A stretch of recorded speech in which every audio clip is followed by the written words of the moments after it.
In what is effectively breaking news, there is an allegation that Hunter Biden used the N-word multiple times in text messages with his lawyer. This news is breaking from Daily Mail, so we'll jump to that to look at the actual text messages that they allege were sent, and then we'll come back here to Forbes for the analysis. Here you can see why I wanted to start on Forbes, because Daily Mail has ads all over the place, and I hate it. But back to the story. So Hunter Biden was allegedly texting his lawyer. So Hunter's texts are in blue, and his lawyers are in white. So he said, right here, because N-word, you better not be charging me Hennessy rates. He's a lawyer, so he's charging him money, obviously. They talk about things, and apparently Hunter sends his lawyer an image where he jokes and says that he was trying to sext someone else, which is really awkward. And I do want to say this lawyer seems very unprofessional. Like if someone said the N-word to me and I was trying to be a professional about anything, if I was charging him, if he were a client, that's obviously not acceptable. And them sending weird sexts, also not acceptable. So this lawyer is doing a horrible job. But then we have a little bit later, once again, Hunter uses the N-word. The N-word that ends with an A, you can see here. And then for some reason, he brings up his penis, and they start talking about how big his penis is, which again, these are not conversations you have with a lawyer if they're actually a respectable person. So this lawyer, I don't think they do a very good job. And then one more time he says, true dat, N-word, and he says, I only love you because you're black. Now, jumping back to Forbes, this lawyer apparently charges $845 per hour. And I don't know if I pointed this out earlier, but he is white. So you have two white dudes texting using the N-word. And to be fair, the lawyer didn't use the N-word here, just Hunter. But again, if he were a respectable lawyer, he would probably say, hey, don't use that word. That's a slur. But he did not.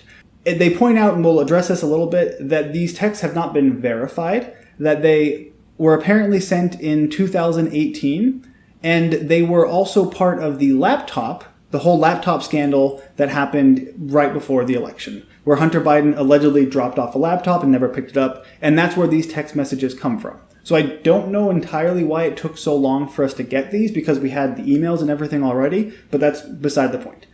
Now, the reason I wanted to bring up this article specifically, this Forbes article, is because how they address it as possibly being fake news. And obviously, I can't say for sure that this is 100% real, because I honestly don't know. It could be fake, it could be fabricated, but it also could be real.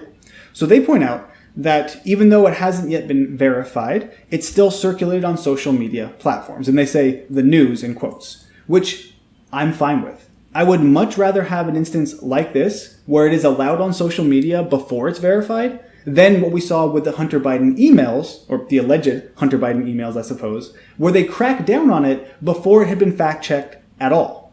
And to this day, those emails have not been proven to be false. So cracking down on something because you don't like it, or you think there's some possibility it could be false, well, I don't agree with that.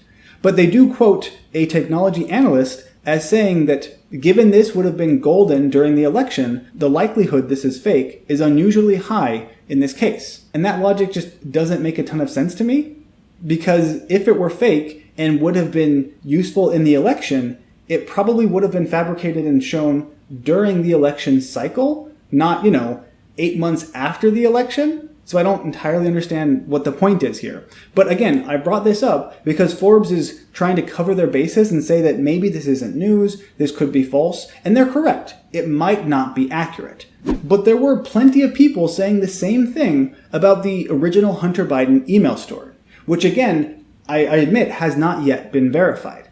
However, if it were fake, if it were Russian disinformation, you think that would have been proven by now.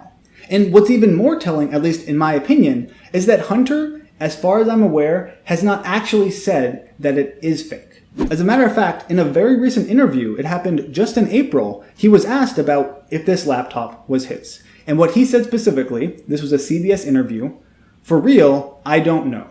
I don't have any idea. I have no idea whether or not the laptop was his. This doesn't really make sense to me. You would know if you had a laptop with these emails on it and the pictures that we've been shown, and now these texts. That's something that you would know, you would remember if it had happened.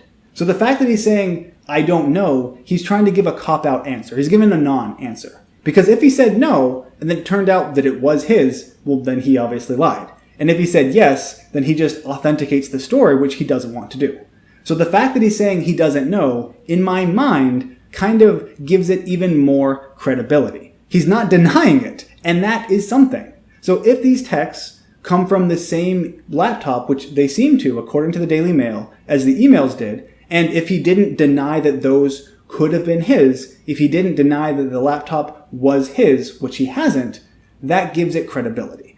And the reason I think this is relevant is because when it came to Trump, first off, anytime there was a negative story about Trump, it was automatically viewed with a lot of credibility. For example, after Mary Trump wrote her book talking about how evil Trump was, essentially, she was asked if she had ever heard Trump use a racial slur. And she said, "Of course I did." And she further said that he made anti-Semitic remarks. Now, she had not included any of that in the book. You'd think she would have if it were actually something that she'd heard multiple times. My point is, these allegations seem to be enough for a lot of people to just say, yeah, Trump certainly did that, even though there was no hard evidence. Now we have something that is more tangible, and people are still going to pretend like it's not really relevant, and we can't prove it, the same way they did with the Hunter Biden emails. Now, I recognize Hunter Biden is not in office, and I'm not pretending that Joe Biden is the same as Hunter Biden. But again, when it comes to Trump, anytime anyone in the Trump clan did anything bad, it was kind of a referendum on Trump. When Ivanka did something bad or said something bad, or even Jared Kushner or Trump Jr., it was all, look at how horrible those Trump people are, they're the worst. But we've known for a long time that Hunter Biden is corrupt. Like, he made tens of thousands of dollars at Burisma doing nothing. There was the incident that happened recently where he allegedly lied on a federal form to get a firearm. And there's plenty of other things going on here with Hunter Biden. So I guess to wrap everything up, even though Joe Biden is not the one saying or doing these things, even if we grant the fact or the possibility that Joe Biden wasn't privy or wasn't involved with all of these shady dealings that Hunter was doing, at the very least, he was allowing them. And as a president of the United States, if you can't even control or stop your own son from doing all of these bad things, well, do we really want you as president? Sure, Hunter is his own man, but Joe Biden has allowed his son for decades to get away with things that the rest of us wouldn't have been allowed to do. And that is troubling. That is problematic to me. And it seems to me that this is just one more example of that. Anyway, that's the story I had for you today. As always, make sure you leave a comment for the algorithm and leave a like. I'd really appreciate it. Maybe share it with someone if you think someone would benefit or like this information.